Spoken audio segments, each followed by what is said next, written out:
दोस्तों डेजर्ट रोज एजुकेशन के online platform पर आपका स्वागत है। देखिए पिछली क्लास में अपन चौहानों का इतिहास शुरू कर लिए थे। ठीक, सबसे पहले अपन बात किए थे, अगर थोड़ा रिवीजन की बात करें तो सबसे पहले अपन बात किए थे कि इनकी उत्पत्ति के बारे में अलग अलग इतिहासकार क्या कहते हैं या जो अपना क्या मत देते हैं। तो उत्पत्ति के बारे में भी सबसे पहले अपन सिद्धांत पढ़े थे, अग्निकुंड का सिद्धांत। जो चंद्रप्रदायी हुए थे, चंद्रप्रदायी ने अपनी पुस्तक पृथ्वीराज रासो में उल्लेख किया है कि किसी जमाने में ऋषि वशिष्ठ हुए थे, वो आबू पर्वत पर यज्ञ करते हैं। उनके यज्ञ के अग्निकुंड से 4 जातियां उत्पन्न होती हैं, प्रतिहार, परमार, चालुक्य और चौहान। चालुक्य जिनको अपन सोलंकी भी कहते हैं। ठीक है, कालांतर में इस थ्योरी को या इस सिद्धांत को सूर्यमल मिशन और मोहनोफ नैन्सी भी एक्सेप्ट करते हैं। ठीक है, यहां तक अपन बात कर लेते। फिर दूसरा जो मत या सिद्धांत की बात किए थे, ब्राह्मण होने का सिद्धांत। तो ब्राह्मण इनको बिजोलिया शिलालेख बताता है चौहानों को। डॉक्टर दशरथ शर्मा अपनी पुस्तक द अर्ली चौहान डायनेस्टी में इनको ब्राह्मण बताते हैं। और एक और अपन बात किए थे नयामत खान। ठीक है, जो नयामत खान को कवि जान के नाम से भी जाना जाता है, वो भी इनको यानी ब्राह्मण बताता है, ब्राह्मण एक्सेप्ट करता है। देखिए वैसे और अपन बात कर लेते हैं नयामत खान कौन थे, किस प्रकार से खान बनते हैं। ठीक है, जो इनके वंशज खान बनते हैं, तो इनकी अपन बात कर लेते हैं। फिर जो तीसरा सिद्धांत अपन बात किए थे सूर्यवंशी होने का, सूर्यवंशी इनको गौरीशंकर हीराचंद ओझा बताते हैं। जो जयान की एक पुस्तक पढ़े थे पृथ्वीराज विजय, वो भी इनको सूर्यवंशी बताती है। ठीक है, हमीर महाकाव्य हमीर रासो भी इनको ब्राह्मण बताते हैं। इसके बाद में अपन बात किए थे विदेशी होने का सिद्धांत, विदेशी कौन बताता है, जेम्स टोड इनको विदेशी बताता है, यहाँ तक कि सकिया सीतियन बता देता है जेम्स टोड। ठीक है, विलियम क्रूप और विंसेंट स्मिथ भी इनको विदेशी बताता है या बताते हैं, या जेम्स टोड की जो विदेशी बताने के सिद्धांत को एक्सेप्ट करते हैं विलियम क्रूप और विंसेंट स्मिथ। विलियम क्रूप जो जेम्स टोड की जीवनी लिखने वाला था, ये भी थोड़ा ध्यान रख लेना। इसके बाद में जो पांचवा जो सिद्धांत पढ़े थे अपन चंद्रवंशी होने का। ठीक है, तो चंद्रवंशी इनको हांसी का अभिलेख बताता है। ठीक है, हांसी जो हरियाणा में अभिलेख लगा हुआ है। ठीक है, अपन ये भी बात के लिए पृथ्वीराज द्वितीय के समय का है हांसी का अभिलेख। और एक और जो अचलेश्वर जो अभिलेख है, ये भी इनको यानी चंद्रवंशी बताता है। ठीक है, तो हांसी अभिलेख और अचलेश्वर अभिलेख जो आबू से मिलता है, ये इनको चंद्रवंशी बताते हैं। विग्रहराज चतुर्थ के अभिलेख के बारे में बात किए थे। जो विग्रहराज चतुर्थ का जो अभिलेख है, वर्तमान में राजस्थान के जो प्रथम म्यूजियम था राजपूताना म्यूजियम, जो अजमेर में है, मैगजीन के किले में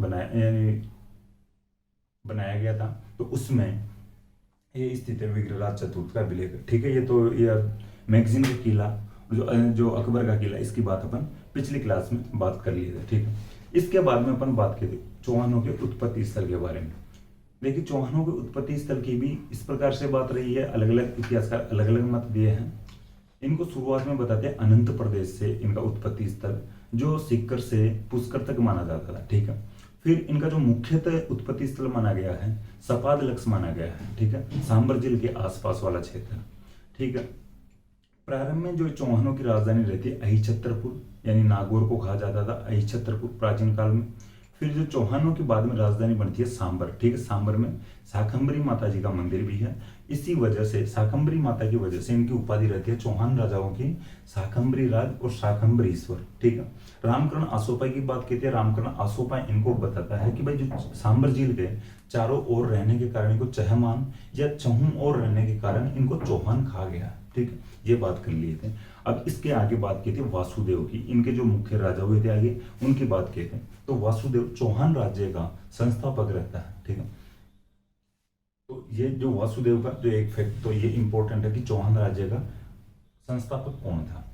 देखिए 551 में सपाद लक्ष्य में यानी सपाद लक्ष्य क्षेत्र में चौहान राज्य की स्थापना करता है। ठीक है, 551 ईस्वी में। ठीक है, जो इसके बाद में अपन बात किए थे गुहक की। जो गुहक जो हुआ था चौहान वंश का प्रथम स्वतंत्र राजा हुआ था। इससे पहले जो ये चौहान थे प्रतिहारों के सामंत होते थे। नागभट्ट सेकंड ने गुहक को वीर की उपाधि दी थी, और फिर बाद में यानी कालांतर में गुहक खुद को स्वतंत्र राजा घोषित कर लेता है। ठीक है, यहाँ तक अपन बात कर लिए थे। और भी आगे थोड़ी बात किए थे गुहक की एक और उपाधि थी हर्षराई। गुहक ने रेवासा सीकर में हर्षनाथ का मंदिर बनवाता है, ठीक है, जो जीण माता के भाई के रूप में पूजे जाते हैं, जीण माता के भाई थे। ऐसी कहानियां अपन जानते हैं या पढ़ने को मिलती है। लेकिन इसके बाद में बात करते हैं अगले राजा की, जो चंदन राज हुआ था। चंदन राज के ज्यादा फैक्ट नहीं थे। चंदन राज की एक पत्नी थी या रानी थी, आत्मप्रभा। आत्मप्रभा को रुद्राणी के नाम से भी जाना जाता था। शिव भक्त थी इसलिए रुद्राणी कहा जाता था। ये पुष्कर झील में 1000 दीपक जलाकर पूजा करती थी, शिव जी की पूजा करती थी, ठीक है। योग क्रिया में निपुण थी, ये भी थोड़ा ध्यान रख लेना।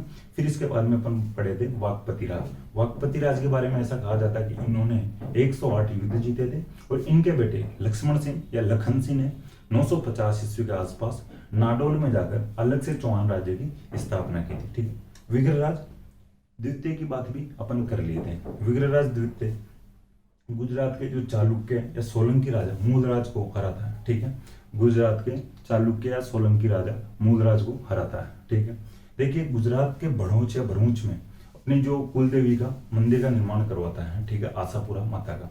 नाडोल में है, राजस्थान में अगर देखा जाए इनकी जो चौहानों की कुल देवी आशापुरा, तो आशापुरा माता इसका मंदिर नाडोल में है। हालांकि आशापुरा माता के मंदिर का निर्माण गुजरात के भड़ूच में ये जो विग्रहराज द्वितीय करवाता है। गोविंद थर्ड तक अपन बात कर लेते, तो पिछली क्लास में अपन अंतिम राजा पढ़े थे गोविंद थर्ड। गोविंद थर्ड की उपाधि वेरी ग्रेट मिलती है, शत्रुओं का यानी संहार करने वाला, ठीक है।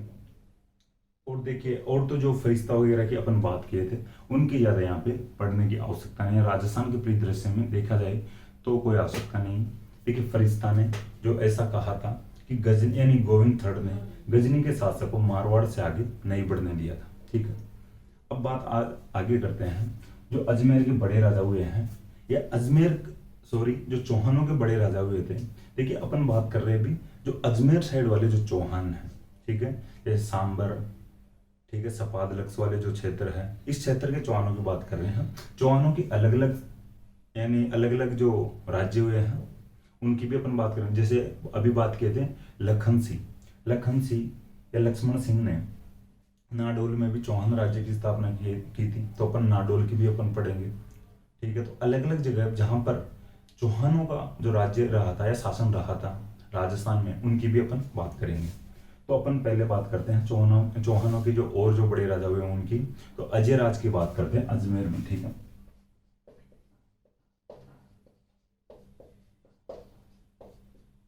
देखिए अब बड़े राजा तो अजय राज भाई देखिए अजमेर की स्थापना करता है, तो वो इसी प्रकार से हम बात कर लेते हैं। तो इस प्रकार से एग्जाम की दृष्टि से इंपॉर्टेंट बनते हैं, ठीक है। तो अजय राज का टाइम पीरियड रहता है 1105 से 1133 तक, ठीक है।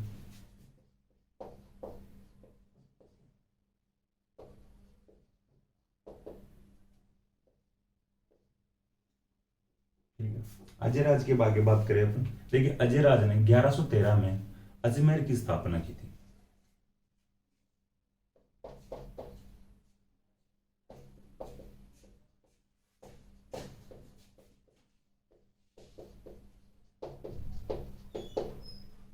देखिए 1113 में अजमेर की स्थापना की थी।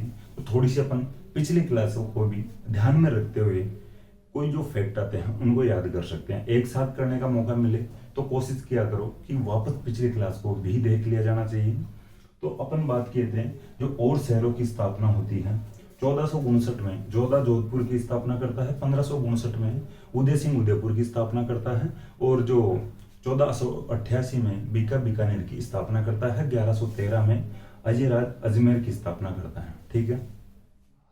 1459 में जोधा जोधपुर की, 1559 में यानी 100 साल बाद में उदय सिंह उदयपुर की, 1488 में बीकानेर की, और 1113 में अजय राज अजमेर की स्थापना करता है, ठीक है। तो थोड़ा ध्यान रखना, इस प्रकार से थोड़ा देख लिया करो। अब जैसे आज अपन अजमेर पढ़ रहे हैं, अजमेर के साथ पिछली क्लासों का भी इस प्रकार के जो फैक्ट आते हैं उनकी अपन बात कर लिए तो थोड़ा सा माइंड में सही तरीके से याद रह सकता है, ठीक है। थोड़ा ध्यान रखना।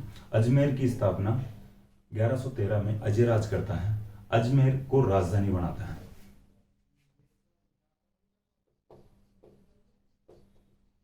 ठीक है।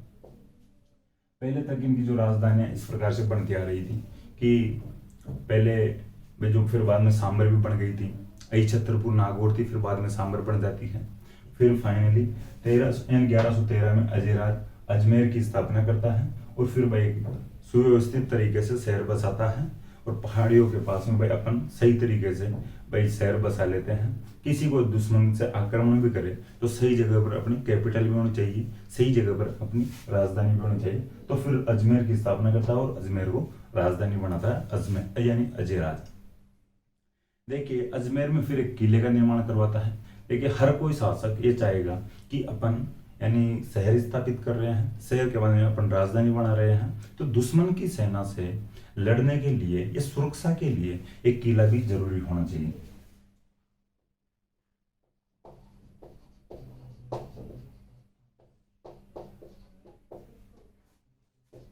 ठीक है, तो अजयराज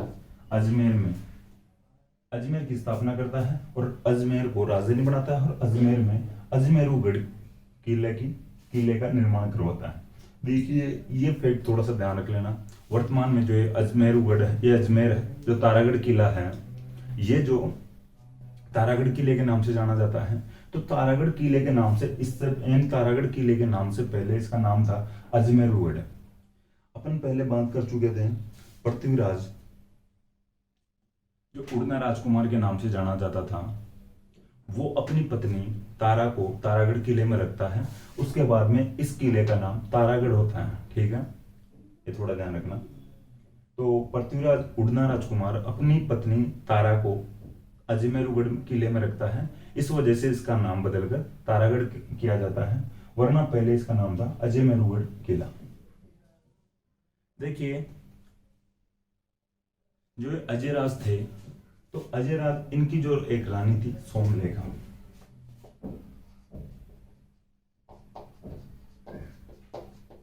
सोमलेखा के लिए ऐसा कहा जाता है भाई डिजाइनर थी, तो ये भाई हर प्रकार किसी भी चीज को डिजाइन कर सकती थी।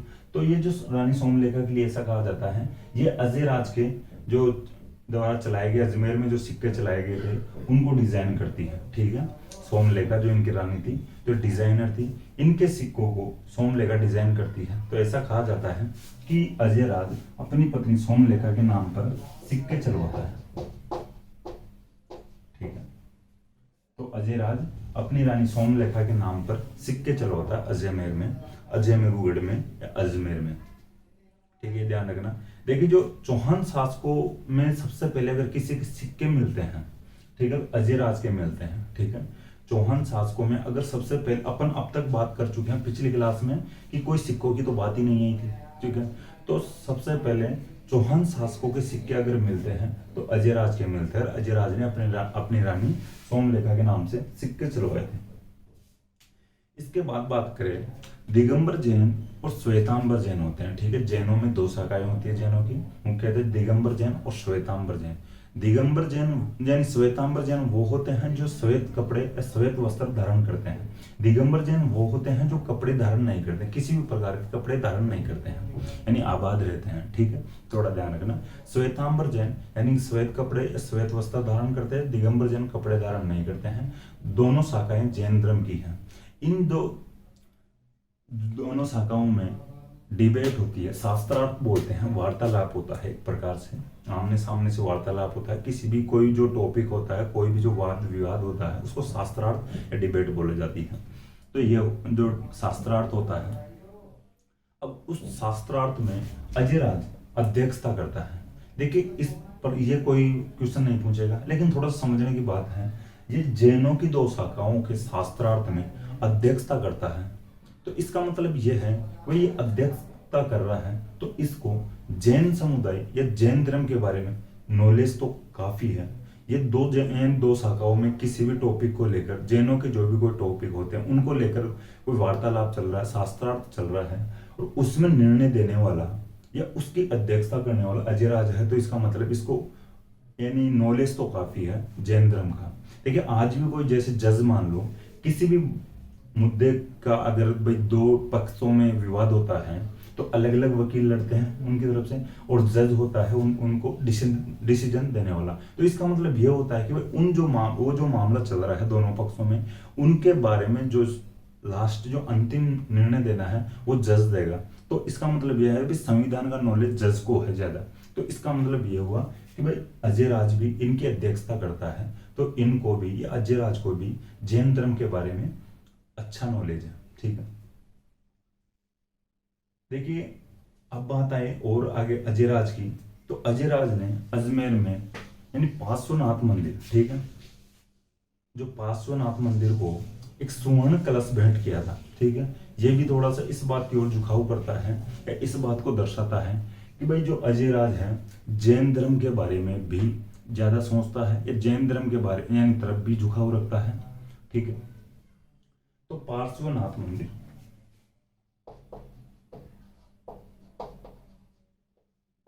ठीक है, जैनों के पार्श्वनाथ मंदिर को स्वर्ण कलश भेंट किया था अजयराज। ठीक है, अजमेर में जो मंदिर है पार्श्वनाथ मंदिर। देखिए जो पार्श्वनाथ है ये 23वें तीर्थंकर हुए थे। ठीक है, जैन धर्म के 23वें तीर्थंकर हुए थे। 24वें महावीर स्वामी हुए हैं। ठीक है, महावीर स्वामी 24वें हुए हैं।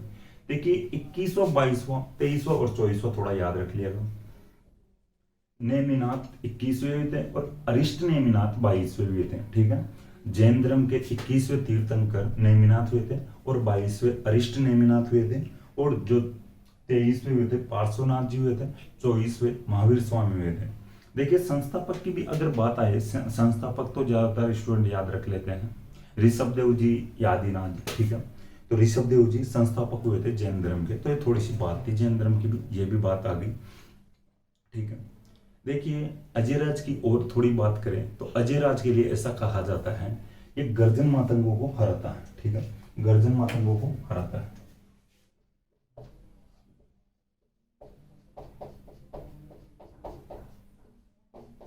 ठीक है, गर्जन मातंगों को अजयराज हराता है। गर्ज और मातंग दो शब्द आए हैं यहाँ पे, थोड़ा सा शब्दों पर जाने की कोशिश करना। देखिए यहाँ पर मातंगों को, मातंग का अर्थ होता है हाथी, यहाँ पर गर्जन का अर्थ लिया गया है गजनी। ठीक है, गजनी के हाथी, यानी हाथी। अब ये नहीं हो सकता भाई डायरेक्ट भाई यहाँ पे हाथी लड़ने आए हो, यानी गजनी के हाथियों को हराया था। यह है भाई गजनी के जो योद्धा आए थे, हाथियों बराबर हाथियों जैसे योद्धा आए थे, उनको अजयराज हराता है। ठीक है, गर्जन मातंगों को यानी कि गजनी के शासकों को हराता है अजयराज। देखिए अब बात आती है अजयराज के अंतिम समय की। अजयराज बुढ़ापे में आ गया था, वृद्धावस्था में आ गया था। तो अजयराज की मृत्यु नहीं होती उससे पहले अजयराज डिसीजन ले लेता है अब अपने अगले उत्तराधिकारी के बारे में। भाई मेरा अगला उत्तराधिकारी कौन बनेगा, और मैं वृद्धावस्था में जा रहा हूँ, यानी अजयराज खुद ही संन्यास ले लेते हैं, एक प्रकार से राजनीति से संन्यास ले लेते हैं और जंगलों की ओर चले जाते हैं। तो अर्णोराज इनका पुत्र हुआ था। तो अजयराज इनके अगले पुत्र यानी खुद के पुत्र अर्णोराज को अगला राजा घोषित कर देता है, या अर्णोराज को पूरा जो प्रशासन का जो बागडोर संभाल यानी सौंप देता है। एक प्रकार से ध्यान रखना कि अजयराज अपनी वृद्धावस्था के दौरान खुद ही संन्यास ले लेता है और अपने पुत्र अर्णोराज को प्रशासन की बागडोर कमान सौंप देता है। ठीक है, तो अगले राजा अपन पढ़ेंगे अब अर्णोराज। ठीक है, वापस थोड़े रिवीजन की बात करें। 1113 में अजयराज अजमेर की स्थापना करता है, राजधानी बनाता है अजमेर को, अजयमेरुगढ़ किले का निर्माण करवाता है। कालांतर में इसका नाम बदलकर तारागढ़ कर दिया गया था, पृथ्वीराज उड़ना राजकुमारी की रानी तारा के कारण। ठीक है, अपनी रानी सोमलेखा के नाम से सिक्के चलवाता है, गर्जन मातंगों को हराता है, यानी गजनी के शासकों को हराता है अजयराज। पार्श्वनाथ जो जैन मंदिर है उसको अजमेर में स्वर्ण कलश भेंट किया था। पार्श्वनाथ जी जैन धर्म के 23वें तीर्थंकर हुए हैं, महावीर स्वामी 24वें तीर्थंकर हुए हैं। थोड़ा ध्यान रखना। अब आगे बात करेंगे अर्णोराज की।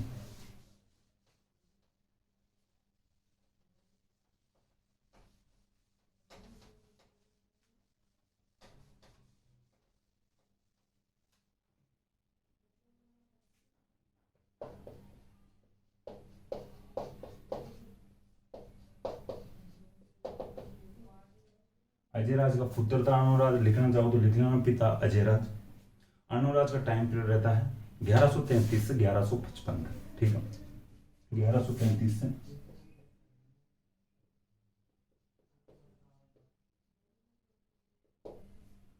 1133 से 1155 तक।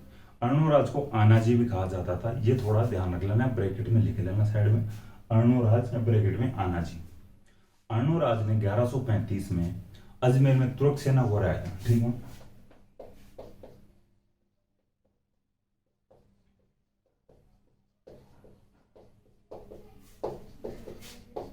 ठीक है।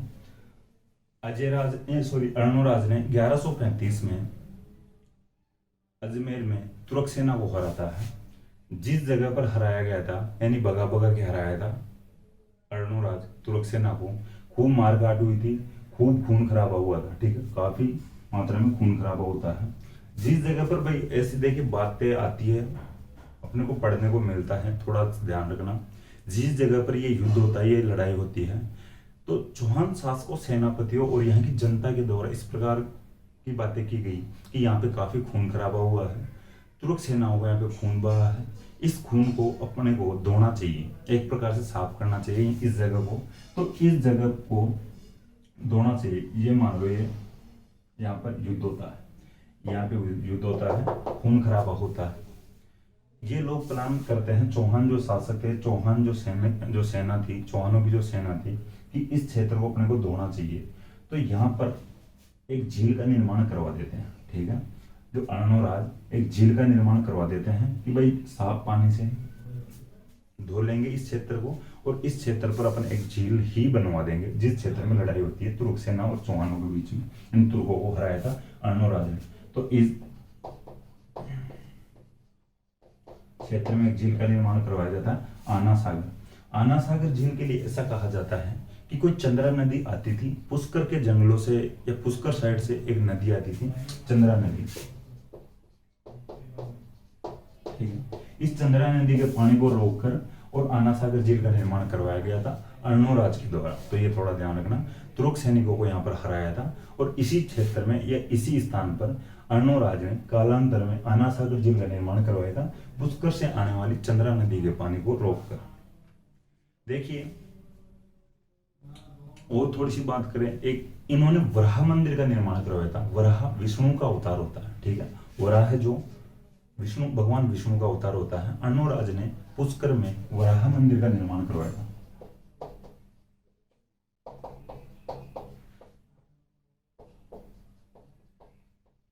ठीक है, पुष्कर में अर्णोराज ने वराह मंदिर का निर्माण करवाया था। वराह जो होता है भगवान विष्णु का अवतार होता है। ठीक है, देखिए अर्णोराज ने मालवा का एक शासक हुआ था, नरवर्मन को भी हराया था।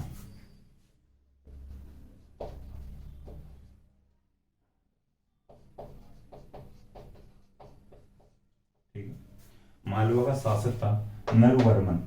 नरवर्मन को अर्णोराज हराता है, मालवा का शासक को हराता है अर्णोराज। ठीक है, यहां तक बात हो चुकी है अर्णोराज की, और आगे बात करेंगे अर्णोराज की।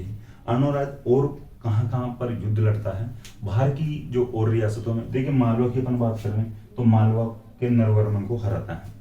जो अर्णोराज है एक गुजरात से भी लड़ाई में लड़ता है। ठीक है,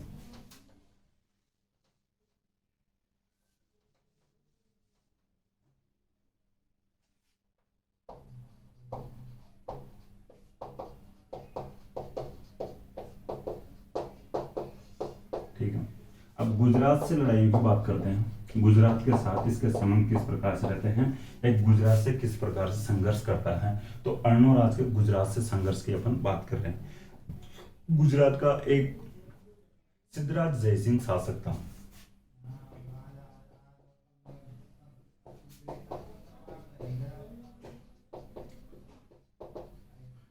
थोड़ा सा ध्यान देना, समझना, एक दो बार लड़ाइयां होती है गुजरात से, तो अर्णोराज की तो थोड़ा सा ध्यान देना, सही तरीके से ध्यान देना। गुजरात का शासक था सिद्धराज जयसिंह। देखो, गुजरात के जो जयसिंह या सिद्धराज जयसिंह को हराता है। ठीक है, हराता है गुजरात के सिद्धराज जयसिंह को अर्णोराज हराता है।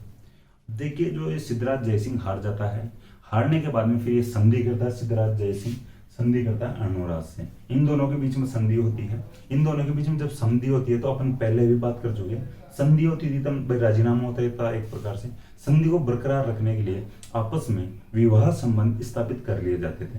तो फिर सिद्धराज जयसिंह हारता है और सिद्धराज जयसिंह हारेगा और ये खुद इस अर्णोराज से संधि करेगा, तो संधि में कुछ विवाह संबंध स्थापित करता है, ये तो है नहीं भाई। तो अब भाई सिद्धराज जयसिंह नॉर्मल बातें करके, भाई संधि में कभी कभार ये भी, हर संधि में ये नहीं होता था कि भाई विवाह संबंध जरूरी स्थापित हो या जरूरी हो, ठीक है, भाई किसी की लड़की नहीं हो तो किस प्रकार से विवाह संबंध स्थापित करेगी। लेकिन सिद्धराज जयसिंह की एक बेटी थी कांचन देवी, ठीक है। तो संधि के द्वारा या आपसी राजीनामा में सिद्धराज जयसिंह अपनी बेटी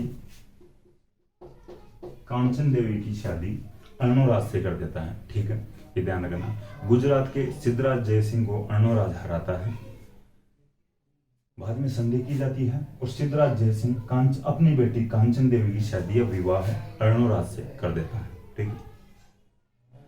अब आगे बात करते हैं, सिद्धराज जयसिंह अपना उत्तराधिकारी एक गोद लिए हुए बेटे को नियुक्त करना चाहता है, ठीक है, चाहड़ उसका नाम था,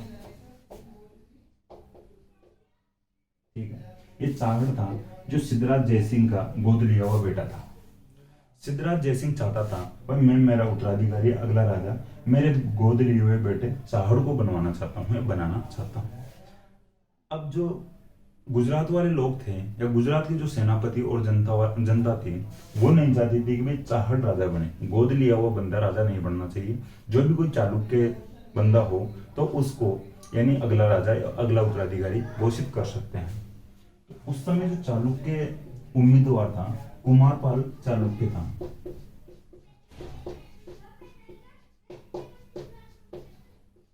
ठीक है। कुमारपाल चालुक्यों में से उम्मीदवार था, कर्मठ जुझारू और सेवाभावी उम्मीदवार एक प्रकार से कुमारपाल चालुक्य था। लेकिन सिद्धराज जयसिंह चाहड़ को अगला राजा नियुक्त करना चाहता था, अगला राजा घोषित करना चाहता था, ठीक है। तो जनता चाहती थी वह कुमारपाल चालुक्य राजा बने। अब जनता और यानी जनता की तरफ से कुमारपाल चालुक्य, तो कुमारपाल चालुक्य और सिद्धराज जयसिंह के बीच में इस प्रकार संघर्ष चलता है भाई, जो आपसी थोड़ा बहुत विरोध होता है, ठीक है। अब इस विरोध में आता कौन है? अर्णोराज जब सिद्धराज जयसिंह की बेटी कांचन देवी से शादी कर रखा है तो अर्णोराज का तो भाई इसकी तरफ झुकाव रहेगा, सिद्धराज जयसिंह की तरफ झुकाव रहेगा, सिद्धराज जयसिंह की तरफ बोले तो चाहड़ की तरफ झुकाव रहेगा। तो अर्णोराज चाहड़ की सहायता करता है, अर्णोराज की सहायता से या अर्णोराज के बीच बचाव से चाहड़ अगला राजा बनता है। सिद्धराज जयसिंह के बाद में जो राजा बनता है चाहड़ बनता है, ठीक। अब यहां तक बात आ जाती है। अब देखिए कालांतर में कुमारपाल चालुक्य चाहड़ पर आक्रमण करता है, ठीक है। यानी कालांतर में कुमारपाल चालुक्य चाहड़ को राजा के पद से हटा देता है। अब कुमारपाल चालुक्य यहाँ का जो राजा बन गया। कुमारपाल चालुक्य राजा बनने के बाद में फर्स्ट अटैक करता है अर्णोराज पर, ठीक है। कुमारपाल चालुक्य और वापस अटैक करता है, बदला तो लेगा भाई, चाहड़ को राजा कुमारपाल यानी अर्णोराज बनाता है, इसकी जो हेल्प से चाहड़ राजा बनता है।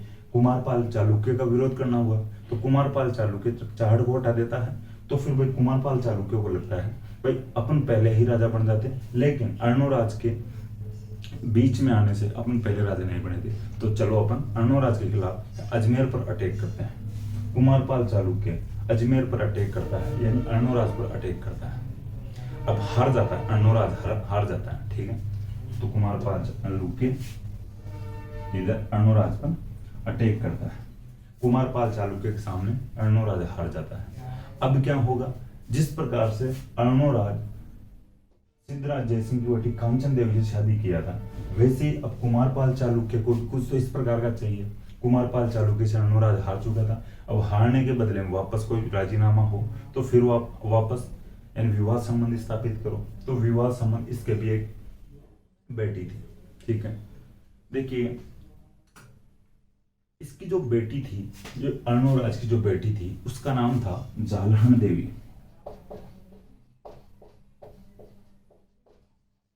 ठीक है। तो फिर क्या होता आगे? कुमारपाल चालुक्य अर्णोराज की बेटी जालहन देवी से शादी करता है। तो ये थोड़ा ध्यान रख लेना, पहले अर्णोराज इधर शादी करता है गुजरात में, और फिर गुजरात का कुमारपाल चालुक्य वापस इधर अजमेर में शादी करता है अर्णोराज की बेटी से, ठीक है। तो थोड़ा ध्यान रखना।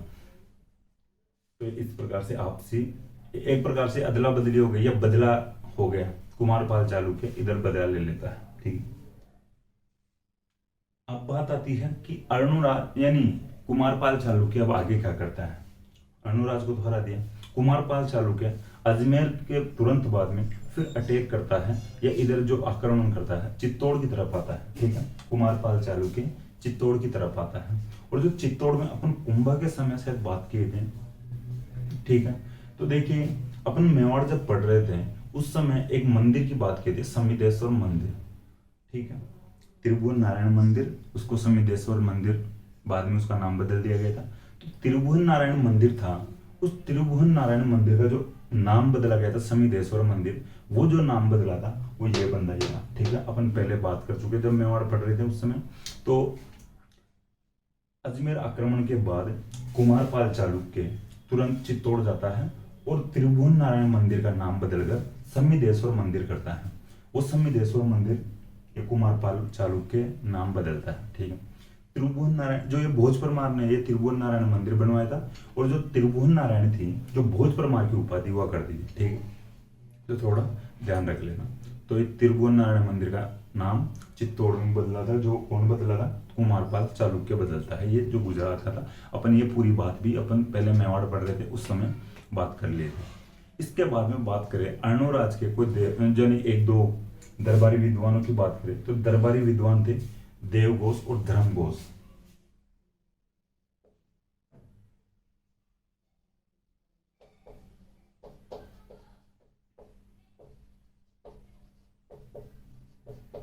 दो दरबारी विद्वान थे, देवघोष और धर्मघोष।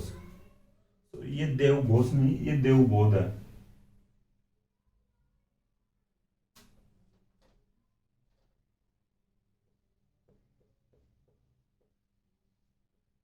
ठीक है, देवबोध और धर्मघोष दो दरबारी विद्वान थे अर्णोराज के, तो थोड़ा ध्यान रख लेना। देखिए ये जैनों की एक कोई शाखा होती है खरतरगज। ठीक है, खरतरगज ठीक है, मुख्य तो दो शाखाओं में बटे हुए जैन, उनकी अपन पहले बात कर चुके हैं, दिगंबर और दिगंबर और श्वेतांबर। ठीक है, तो खरतरगज भी जो शाखा है जैनों की है, इस जो शाखा को, इस जैन शाखा को यानी जो अर्णोराज ने भूमि अनुदान दिया था। ठीक है, इसका थोड़ा ध्यान रख लेना।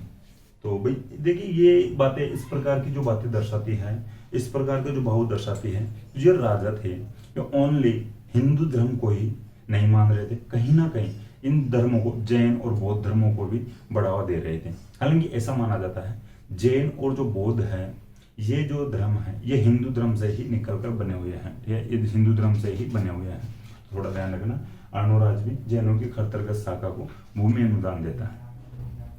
देखिए अब जो अर्णोराज से एक बैठा हुआ था, अपन अभी अलग से एक मैप बनाकर समझेंगे किस प्रकार से जो शुरुआती जो ये शासक हुए थे इनके जो किस प्रकार से जो वंश था उसकी अपन बात कर लेंगे। लेकिन एक इसका बेटा था जगदेव, अर्णोराज का बेटा था जगदेव था जो, तो जगदेव ने अर्णोराज की हत्या कर दी थी। ठीक है, जगदेव ने अर्णोराज की हत्या कर दी थी, ये थोड़ा ध्यान रखना भाई। ये देखिए पितृहंता जो शासक होते हैं अपन जगह जगह पर पढ़ चुके हैं, हर जो लगभग मारवाड़ में पढ़ चुके हैं मालदेव। ठीक है, मालदेव देखिए मालदेव के बारे में ऑथेंटिक फैक्ट नहीं आता, ये कोई पुख्ता प्रमाण नहीं है, हकीकत में उसने मारा था अपने पिता को।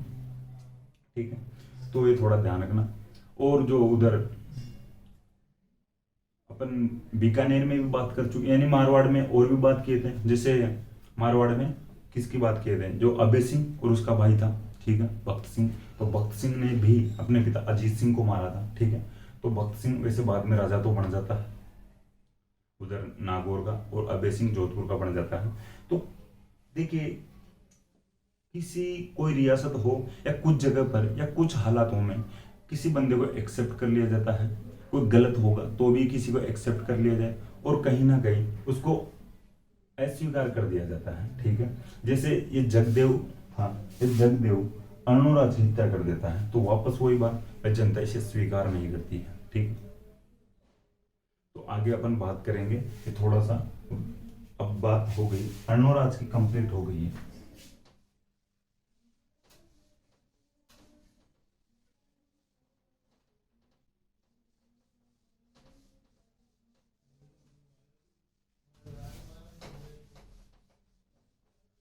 देखिए अनुराज की हत्या जगदेव ने कर दी थी। जगदेव जो अनुराज का बेटा था या पुत्र था, ठीक।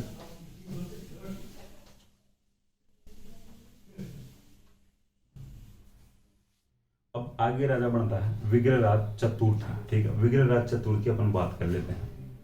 विग्रहराज चतुर्थ काफी उसका योगदान रहा है इतिहास में, विग्रहराज चतुर्थ का, ठीक है। तो काफी फैक्ट आते हैं, अच्छे फैक्ट आते हैं, एग्जाम की दृष्टि से भी इंपॉर्टेंट फैक्ट आते हैं, तो अपन बात करेंगे। थोड़ी सी देखिए इस प्रकार से थोड़ी बात कर ले। पहले मैं अभी बता रहा था अपन मैप बना के जाएंगे। तो अर्णोराज की अपन बात करें किस प्रकार से आगे चौहान शासक हुए थे।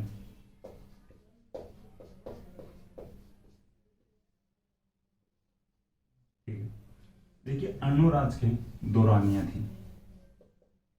एक जोहिया राजकुमारी थी। जोहिया जो राजपूत थे ये नागौर के आसपास वाले क्षेत्र में है, ठीक है। तो जोहिया राजकुमारी थी।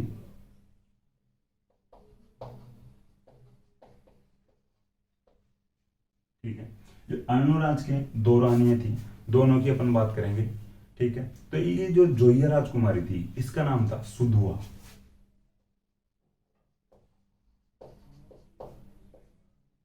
ठीक है। और अभी बात कर चुके हैं अर्णोराज के एक रानी थी कांचन देवी, ठीक है। कांचन देवी या कांचन देवी, कांचन देवी की अपन बात कर चुके हैं। आप लिखना चाहो तो लिख लेना, गुजरात की थी, ठीक है। चालुक्य राजकुमारी थी कांचन देवी। जो सुधुआ थी इसके है ना जो दो बेटे होते हैं, ठीक है। जो अर्णोराज और सुधुआ से दो बेटे होते हैं, जगदेव और विग्रहराज चतुर्थ।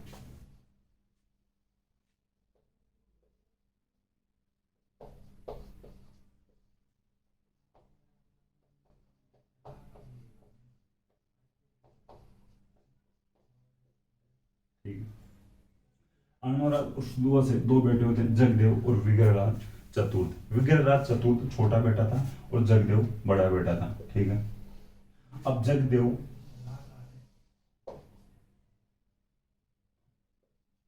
अर्णोराज को मार देता है, तो बड़ा बेटा जगदेव तो अब राजा नहीं बन सकता।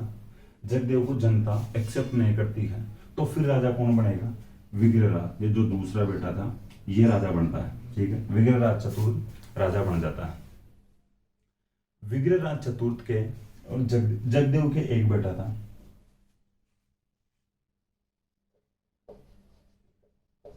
पृथ्वीराज सेकंड, ठीक है। विग्रहराज चतुर्थ के दो बेटे थे, अपर गांगे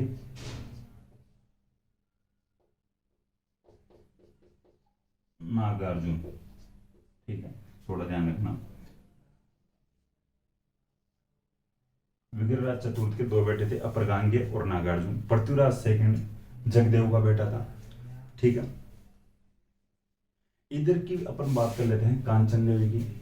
कांचन देवी के एक बेटा होता है सोमेश्वर। कांचन देवी और अर्णोराज से एक बेटा होता है सोमेश्वर, ठीक है।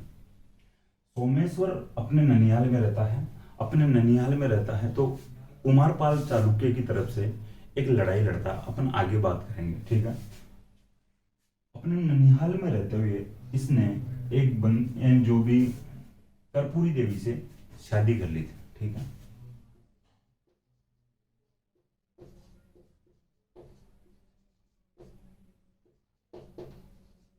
ठीक है, सोमेश्वर ने कर्पूरी देवी से शादी कर ली थी। जो कर्पूरी देवी थी मध्य प्रदेश के चैदी वंश की राजकुमारी थी, ठीक है। मध्य प्रदेश के चैदी वंश की राजकुमारी थी, कलचूरी, ठीक है। कलचूरी राजकुमारी थी मध्य प्रदेश के चैदी वंश, यानी मध्य प्रदेश के कलचूरी की चैदी वंश की राजकुमारी थी कर्पूरी देवी।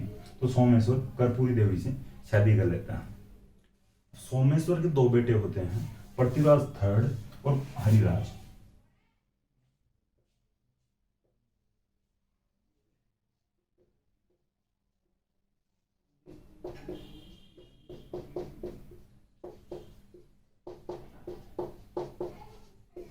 ठीक है, सोमेश्वर और कर्पूरी देवी से ये दो दो बेटे होते हैं, पृथ्वीराज और हरिराज। ये थोड़ा सा ध्यान रखना। अब देखिए बात आती है, जगदेव इधर राजा नहीं बनता, विग्रहराज चतुर्थ राजा बनता है। विग्रहराज चतुर्थ के बाद में विग्रहराज चतुर्थ अपन अभी जो नेक्स्ट राजा है उसके बाद यानी उसकी बात करेंगे विग्रहराज चतुर्थ की ही, ठीक है। नेक्स्ट राजा जो अपना होगा विग्रहराज चतुर्थ होगा, क्योंकि अर्णोराज की मृत्यु हो चुकी है, जगदेव मार चुका है। अब आगे राजा बनता है विग्रहराज चतुर्थ। जगदेव को जनता एक्सेप्ट नहीं करती है। विग्रहराज चतुर्थ जब वृद्धावस्था में हो जाता है और विग्रहराज चतुर्थ की मृत्यु के बाद में जो अगला राजा बनता है अपार गंगे, अपर गांगे, ठीक है। जो अपार गांगे भी मिल जाएगा कुछ जगह पर और कुछ जगह पर नाम मिलेगा अपर गांगे, ठीक है। तो अपर गांगे राजा बनता है।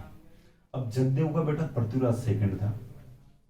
पृथ्वीराज सेकंड को लगता है यार अगर अपने पिता जगदेव अपने दादाजी अर्णोराज को अगर नहीं मारते तो अपना पिता जगदेव राजा बनता, और अपना पिता अगर जगदेव राजा बनता तो जगदेव के बाद में अपने पिता के बाद में अपन राजा बनते। अब पृथ्वीराज को थोड़ा सी जाड़ आने लगी। पृथ्वीराज इधर आता है अपर गांगे के पास। अपर गांगे को कहता है यार अपर गांगे, अब यार अब थोड़ा बहुत ज्यादा हो गया, अब मुझे बढ़ने दे राजा थोड़े बहुत दिन और तू हट। और अपर गांगे को पृथ्वीराज सेकंड हटा देता है राजा के पद से, और पृथ्वीराज सेकंड खुद राजा बन जाता है, ठीक है। तो थोड़ा ध्यान रखना, अपर गांगे को हटाकर पृथ्वीराज खुद राजा बनता है। अब आगे अब बात करेंगे और, ठीक है। तो सबसे पहले अपन बात करते हैं विग्रहराज चतुर्थ की। तो देखिए अपना जो उद्देश्य यहाँ पर रह सकता है हर किसी स्टूडेंट का, हाँ भाई ये राजा किस प्रकार से बनेगा, तो इसकी बात करेंगे पृथ्वीराज सेकंड के बाद में, ठीक है। तो इसकी थोड़ी ध्यान रखना। तो फिर आगे राजा बनेगा पृथ्वीराज सेकंड के बाद में बड़ा राजा पृथ्वीराज थर्ड, ठीक है। तो अब बात कर लेते हैं विग्रहराज चतुर्थ की। देखिए वे वापस समझा देता हूँ कि अर्णोराज की दो पत्नियां थी, जोया राजकुमारी सुदुआ, और एक जो पत्नी थी कांचन देवी जो गुजरात की थी, चालुक्य राजकुमारी थी। जोया राजकुमारी सुदुआ और अर्णोराज से दो बेटे होते हैं, जगदेव और विग्रहराज चतुर्थ। जगदेव बड़ा बेटा था अर्णोराज का, लेकिन जगदेव ने अर्णोराज की हत्या कर दी थी, इसलिए यानी चौहान जनता है, अजमेर की जनता जगदेव को राजा एक्सेप्ट नहीं करती है। फिर राजा बनता है विग्रहराज चतुर्थ। विग्रहराज चतुर्थ राजा रहता है। विग्रहराज चतुर्थ के बाद में अपर गांगे राजा बनता है, लेकिन जगदेव का बेटा पृथ्वीराज सेकंड अपर गांगे को राजा के पद से हटाकर खुद राजा बनता है, ठीक है। तो इसके बाद में पृथ्वीराज सेकंड के बाद में बाद में पढ़ेंगे पृथ्वीराज थर्ड, तो आगे बात करेंगे। तो पृथ्वीराज थर्ड और हरिराज कौन थे इसकी भी मैं बात बता दी। जो अर्णोराज की जो पत्नी कांचन देवी जो गुजरात की राजकुमारी थी, चालुक्य राजकुमारी थी, अर्णोराज और कांचन देवी से एक बेटा होता है सोमेश्वर। सोमेश्वर अपने ननिहाल में रहता है। ननिहाल में रहते हुए एक जो राजकुमारी थी मध्य प्रदेश के कलचुरी की चेदी वंश की राजकुमारी जो कर्पूरी देवी थी, सोमेश्वर और कर्पूरी देवी से पृथ्वीराज थर्ड और हरिराज नाम के दो बेटे जन्म लेते हैं, ठीक है। तो अपन बाद में पढ़ेंगे पृथ्वीराज थर्ड, पहले पढ़ लेते हैं विग्रहराज चतुर्थ।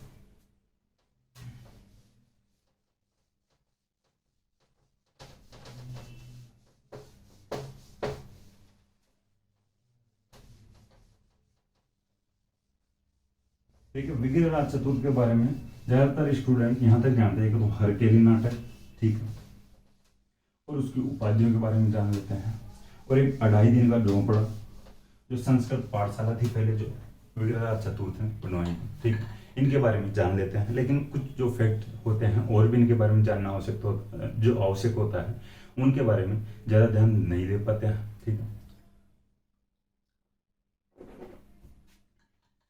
तो उनकी भी थोड़ी बहुत अपन विस्तार से बात कर लेते हैं। तो बात करते हैं विग्रहराज चतुर्थ की।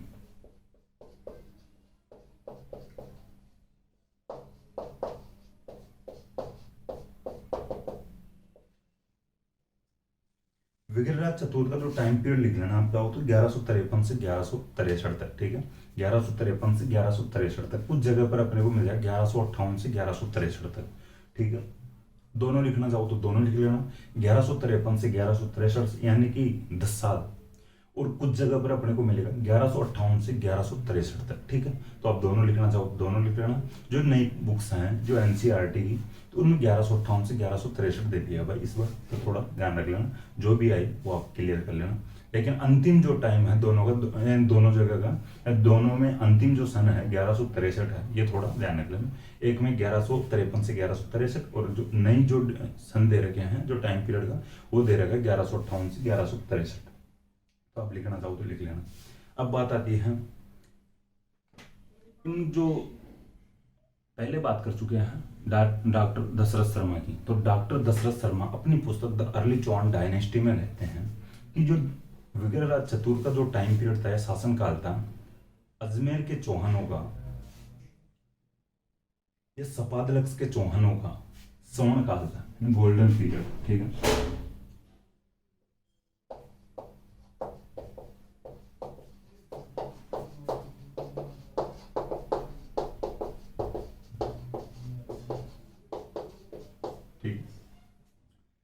दशरथ शर्मा अपनी पुस्तक द अर्ली चौहान डायनेस्टी में कहते हैं, उल्लेख करते हैं कि विग्रहराज चतुर्थ का शासनकाल अजमेर के चौहानों या सफादलक्स के चौहानों का गोल्डन पीरियड या स्वर्ण काल था। ठीक है, देखिए आगे और बात करें, यानी अपने पिता अर्णोराज की हार का बदला लेते हैं ये विग्रहराज चतुर्थ, यानी अपने पिता अर्णोराज की हार का बदला लेते हैं। देखिए हार का बदला किससे लेंगे, तो अर्णोराज को कौन हराता है, उधर अपन बात किए थे कुमारपाल चालुक्य हराता है, तो कुमारपाल चालुक्य को हराता है। ठीक है, विग्रहराज चतुर्थ कुमारपाल चालुक्य को हराता है, यानी अपने पिता अर्णोराज की हार का बदला लेता है। तो अपन पहले बात कर चुके, कुमारपाल चालुक्य इधर अजमेर वाले क्षेत्र पर भी अधिकार करता है, यह अर्णोराज को हराता है, और उधर चित्तौड़ भी गया था, उधर समिदेश्वर मंदिर नाम करके आया था त्रिभुवन नारायण मंदिर का। तो कुछ क्षेत्रों पर चित्तौड़ में भी अधिकार कर रखा था कुमारपाल चालुक्य, और कुछ क्षेत्रों पर इधर भी अधिकार कर रखा था, अजमेर साइड पाली में भी अधिकार कर रखा था। और जो पाली में वर्तमान में नाडोल पाली में आता है, उस समय जो नाडोल अलग से राज्य हुआ करता था, तो नाडोल के भी कुछ क्षेत्रों पर अधिकार कर रखा था कुमारपाल चालुक्य। तो अपने पिता अर्णोराज की हार का बदला लेता है विग्रहराज चतुर्थ, और कुमारपाल चालुक्य के द्वारा यानी अधिग्रहित जो क्षेत्र थे उनको भी वापस अपने कब्जे में लेता है, जैसे नाडोल, पाली और चित्तौड़। ठीक, थोड़ा लिख लेना, एग्जाम्पल अगर लिखना चाहो तो याद रखने के लिए। अब बात आती है दिल्ली की, तो दिल्ली पर भी आक्रमण करता है ये जो विग्रहराज चतुर्थ। ठीक है, दिल्ली पर आक्रमण करता है। दिल्ली का कोई तोमर राजा था, ठीक है, तंवर भी मिल जाता है, तंवर राजा, तो तंवर का जो होता तोमर हो गया है, वर्तमान में तोमर पढ़ते हैं अपन। तो दिल्ली का कोई, जैसे अपन तंवर पढ़ते हैं किसी जो सरनेम तंवर, ठीक है, तो तंवर और जो तोमर एक ही है, तो दिल्ली के तोमर राजा को हराता है।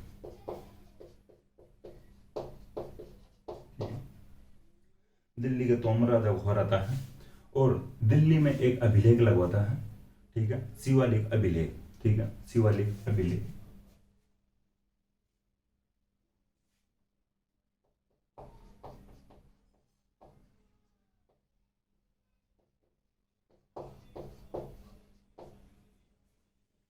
दिल्ली के तोमर राजा को हराता है, और दिल्ली में दिल्ली शिवालिक अभिलेख लगवाता है। अब देखिए जो ये अभिलेख है, इसकी थोड़ी सी बात बताने की कोशिश करूंगा, आप समझने की कोशिश करना। ठीक है, थोड़ी सी अंदर जाके जो फैक्ट है, डीप जाके फैक्ट है, समझने की कोशिश करना। दिल्ली शिवालिक अभिलेख, ये क्या मैटर है, इसका नाम दिल्ली शिवालिक कैसे पड़ रखा है।